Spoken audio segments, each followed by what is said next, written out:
Hey guys, welcome back. Today I'm just going to talk about if you need to be mechanically minded or have any mechanical skill to be a bike rider. So there's this belief that if you're getting into bike riding, you need to know a bit about turning wrenches, either doing your own services on your bike, because there's regular maintenance that needs to be done on the bike. So your life is more at risk if something goes wrong. So there's this kind of preconceived notion that you have to really know what you're doing mechanically to ride a bike. Now, I think this comes from riding older bikes, and back in the day, with the chains, they weren't made as well.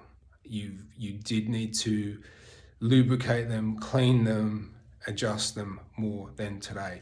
I think the technology has come a long way with the products that are out there today for the bikes. So I'm going to break it down. Firstly, what type of riding are you doing? Okay, if you're riding long rides and you're buying a bike to do like adventure trips, or you're buying a bike to do like, cross country, and you're going to do a lot of miles or a lot of kilometers on your bike, it makes sense that you know how to maintain it on a trip, because things happen and you might not be able to call a service department, or you might not be able to call whatever, we've got NRMA here, you've got AAA in the States, you might not be able to call them. They might not come out to where you are. So it depends what kind of riding you're doing and where you're going. All right. So yeah, if you're going to do really long trips, it pays to know a bit. It pays to have a bit of a mechanical mindset. At least know how to use the tools that come with your bike to get you out of trouble. Yeah. And it can be daunting taking that rear tire off. It can be daunting changing a chain if you break a chain, or adjusting the chain when you first do it. Just practice, okay? But so that's a yes. You do need to be mechanically minded if you're doing long trips and you're buying the bike for that kind of lifestyle and adventures. If you're just doing day-to-day trips, if you're just doing the weekend rides, and you're not, you might be going for a ride for a couple of hours at a time, or you're riding a little bit every day, you can get away with taking your bike in to be serviced. Now, the reason people service bikes themselves or learn how to do it, particularly chain adjustments, is because it needs to be done fairly regularly. In checking the tires, right?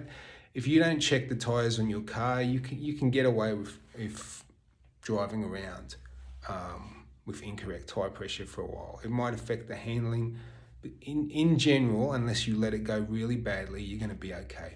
On a bike, not so much. It's far more important. So having a bit of knowledge to at least check your tire pressure is important. If you can't check your tire pressure, that would be where I would say it may be riding a bike's not for you, right? Because you do need to check your tire pressure regularly. You just need to. It's very important. The contact patch is tiny. You need to check your tire pressure. So in saying that, back to my point, if you're doing short trips and you're not throwing a ton of Ks or miles on the bike at a time, and just regularly get it serviced, get your mechanic to check the chain tension, check the sprockets, do all that stuff for you. I know people that get away with never doing it themselves. I have friends that never do it themselves, and they ride their bikes quite regularly. And someone services it for them. Like I said, the reason people learn to do it themselves is because they want to save money. Like, they don't want to pay if you took your bike in just to get the chain done, it wouldn't be worth it for you. You know what I mean? You're paying 150 Aussie dollars to every time. It's stupid. Do it yourself. Take you 20 minutes. But yeah, you have to have the tools and you have to have the equipment. So if you don't have that, then that's something to consider, right? But it's something that you naturally learn. I didn't know how to do it. I mean, yeah, I had a rough idea because I'd ridden mountain bikes before, But I had to learn. I had to watch videos. I had to read manuals. I had to learn from other people. And it's what you do.